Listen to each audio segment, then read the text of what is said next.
Mon ami, ma sœur, arrêtez-vous un instant. Ce que je vais vous révéler aujourd'hui pourrait changer le cours de votre existence pour l'éternité. Depuis des mois, des années peut-être, vous ressentez cette inquiétude sourde au fond de votre cœur. Cette sensation que quelque chose d'important vous échappe, que vous passez à côté de l'essentiel. Cette voix intérieure qui vous murmure qu'il est temps de faire un choix décisif. Eh bien, sachez-le, ce n'est pas le hasard qui vous a mené jusqu'à ces mots. C'est Dieu lui-même qui vous tend la main une dernière fois. Ne fermez pas cette page, n'éteignez pas votre téléphone. Restez avec moi jusqu'à la fin, car votre âme en dépend véritablement. Il y a quelques jours, une femme m'a écrit. Elle me disait qu'elle avait fait le même rêve 3 nuits consécutives. Dans ce rêve, elle se trouvait devant une porte massive, dorée, entrebâillée.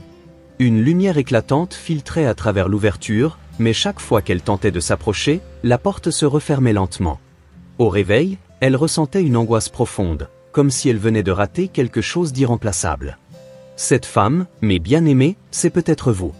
Cette porte, c'est la dernière opportunité que Dieu vous offre avant que ne se ferment définitivement les portes de sa grâce.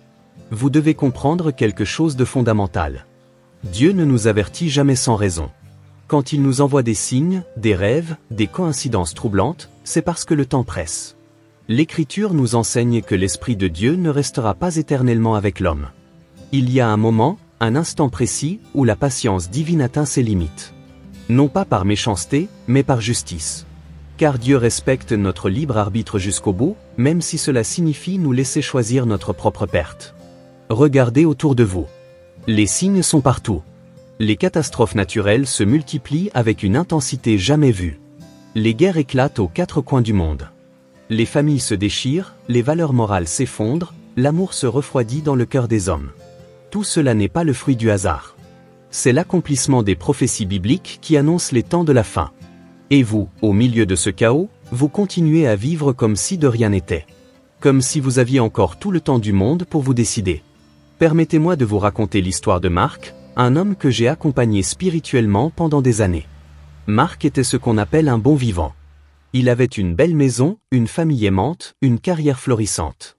Il croyait vaguement en Dieu, allait à l'église de temps en temps, surtout à Noël et à Pâques. Il se disait qu'il avait encore le temps, qu'il s'occuperait sérieusement de sa relation avec Dieu plus tard, quand il serait vieux, quand il aurait moins de responsabilités. Un jour, Marc a commencé à faire des rêves étranges. Il se voyait dans un tribunal immense, face à un juge dont il ne pouvait distinguer le visage tant la lumière qui l'entourait était intense. Le juge lui demandait des comptes sur sa vie, sur les occasions manquées, sur les appels ignorés. Marc se réveillait en sueur, le cœur battant. Mais le matin venu, pris dans le tourbillon de ses obligations quotidiennes, il oubliait ses avertissements nocturnes. Les signes se sont multipliés. Sa fille de 8 ans a commencé à lui parler de Jésus avec une sagesse qui dépassait son âge. Sa femme, touchée par une grâce particulière, s'est mise à prier avec une ferveur nouvelle. Même ses collègues de travail, pourtant peu enclins aux conversations spirituelles, abordaient spontanément des sujets religieux en sa présence. Mais Marc restait sourd à tous ces appels. Il trouvait toujours une explication rationnelle, une excuse pour ne pas s'arrêter et réfléchir sérieusement à l'état de son âme. Un soir, alors qu'il rentrait du travail, Marc a eu un accident de voiture. Rien de grave en apparence, juste un léger dérapage sur une route mouillée. Mais pendant les quelques secondes où sa voiture a glissé vers le fossé, Marc a vu défiler toute sa vie. Il a compris avec une clarté saisissante que s'il mourait à cet instant, il ne serait pas prêt à rencontrer son Créateur. Cette prise de conscience l'a bouleversé. Il s'est agenouillé au bord de cette route déserte et a pleuré comme un enfant, implorant le pardon de Dieu et promettant de changer radicalement de vie. Vous reconnaissez-vous dans cette histoire ? Combien d'avertissements avez-vous déjà reçus ? Combien de fois Dieu vous a-t-il tendu la main sans que vous la saisissiez ? Si cette histoire résonne en vous, alors restez avec moi car nous approchons du point crucial de ce message. Les signes que Dieu nous envoie ne sont jamais anodins. Ils sont personnalisés, adaptés à notre sensibilité, à notre histoire personnelle. Peut-être est-ce cette chanson qui passe à la radio au moment exact où vous pensez à Dieu. Peut-être est-ce cette rencontre inattendue avec une personne qui vous parle spontanément de foi. Peut-être est-ce ce livre qui vous tombe entre les mains, cette émission que vous découvrez par hasard, cette vidéo sur laquelle vous cliquez sans savoir pourquoi. Mais le signe le plus évident, celui que personne ne peut ignorer, c'est cette inquiétude grandissante que vous ressentez au fond de votre cœur. Cette sensation que quelque chose ne va pas dans votre vie, que vous passez à côté de l'essentiel. Cette voix intérieure qui vous dit qu'il est temps de faire le point, de vous réconcilier avec Dieu avant qu'il ne soit trop tard. L'Écriture nous enseigne que Dieu frappe à la porte de notre cœur, mais qu'il ne force jamais l'entrée.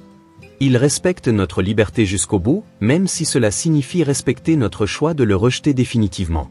Car oui, mes bien-aimés, il existe un point de non-retour au-delà duquel la grâce de Dieu se retire.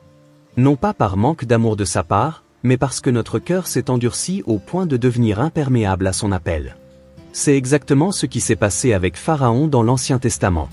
Au début, c'était Pharaon qui endurcissait son cœur face au miracle de Moïse. Mais à partir d'un certain moment, l'Écriture nous dit que c'est Dieu lui-même qui a endurci le cœur de Pharaon. Pourquoi ?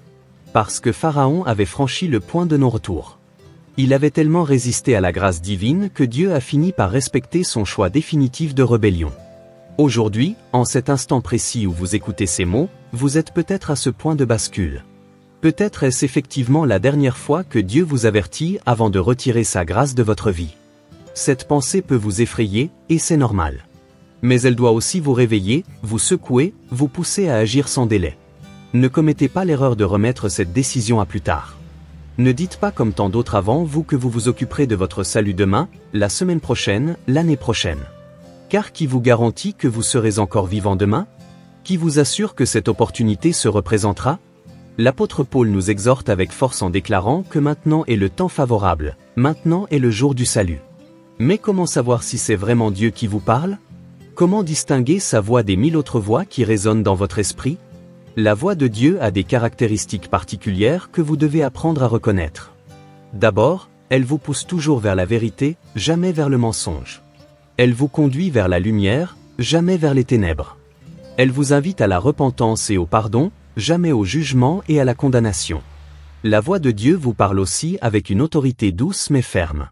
Elle ne vous violente pas, mais elle ne vous laisse pas non plus indifférent. Elle crée en vous une faim spirituelle, une soif de justice, un désir profond de changement. Si en écoutant ces mots, vous ressentez cette faim, cette soif, alors c'est bien Dieu qui vous parle à travers ce message. Écoutez attentivement votre cœur en ce moment même. Que vous dit-il ? Ressentez-vous cette urgence spirituelle dont je vous parle ? Cette conviction profonde qu'il est temps d'agir ? Si c'est le cas, ne résistez plus. Ne cherchez plus d'excuses. Ne remettez plus à demain ce qui doit être fait aujourd'hui. Partagez ce message avec ceux que vous aimez, car eux aussi ont peut-être besoin d'entendre ces mots. Le chemin du retour vers Dieu est plus simple que vous ne le pensez, mais il demande une décision ferme et définitive. Il ne s'agit pas de devenir parfait du jour au lendemain. Il s'agit de reconnaître votre état de pécheur, de confesser vos fautes avec un cœur sincère, et d'accepter le pardon que Jésus-Christ vous offre gratuitement par son sacrifice sur la croix. Cette décision ne peut être prise que par vous, en toute liberté, en toute conscience. Personne d'autre ne peut la prendre à votre place. Ni votre conjoint, ni vos parents, ni vos amis, ni même moi qui vous parle. C'est un face-à-face entre vous et Dieu, dans l'intimité de votre cœur. Si vous sentez que c'est le moment, ne laissez pas passer cette opportunité. Arrêtez-vous maintenant, là où vous êtes. Fermez les yeux et parlez à Dieu avec vos propres mots. Dites-lui que vous êtes fatigué de résister à son amour. Dites-lui que vous acceptez enfin son pardon et que vous voulez marcher avec lui désormais. N'ayez pas peur de pleurer, de trembler, d'être ému. Ces émotions sont le signe que votre cœur s'ouvre enfin à la grâce divine. Une fois que vous aurez pris cette décision, votre vie va changer. Pas forcément de manière spectaculaire du jour au lendemain, mais profondément, authentiquement. Vous allez découvrir une paix que vous n'avez jamais connue. Une joie qui ne dépend plus des circonstances extérieures. Un sens à votre existence que vous cherchiez depuis si longtemps. Mais attention, cette transformation ne se fera pas sans combat. L'ennemi de vos âmes ne va pas vous laisser partir si facilement. Il va essayer de vous décourager, de vous faire douter, de vous convaincre que vous avez fait une erreur.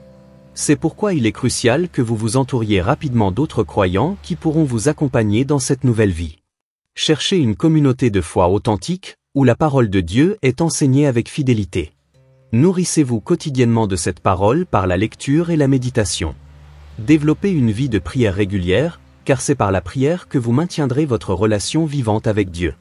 N'oubliez jamais d'où vous venez et où vous allez. Rappelez-vous régulièrement de cette grâce immense que vous avez reçue, de cette dernière chance que Dieu vous a offerte. Et soyez à votre tour un instrument de sa grâce pour ceux qui vous entourent et qui ont encore besoin d'entendre ce message d'espoir. Le temps presse, mes bien-aimés. Les signes des temps de la fin se multiplient. Les occasions de repentance se raréfient. Si ce message vous touche, si vous sentez que l'Esprit de Dieu vous parle à travers ces mots, alors ne tardez plus. Faites aujourd'hui même ce pas décisif vers votre Créateur. Et témoignez de cette décision dans les commentaires, car votre témoignage pourrait être l'instrument que Dieu utilisera pour toucher d'autres cœurs en détresse.